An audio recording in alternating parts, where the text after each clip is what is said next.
All right, Rudy, everything went spectacular here. We went around the entire perimeter and we pulled the liner up and then backfilled it, so now it's sloped away from the pond. Also over here on your waterfall, we gave you a 3-tier waterfall and foamed everything in, so that should spill nicely for you.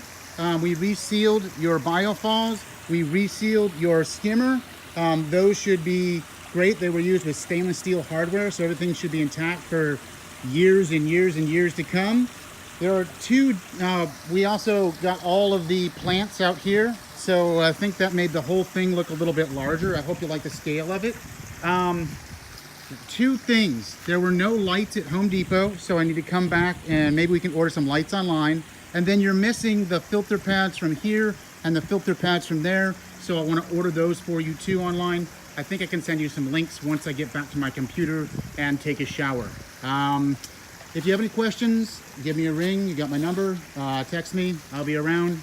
It looks beautiful. I hope you enjoy it tonight. All right. Have a good day. Bye.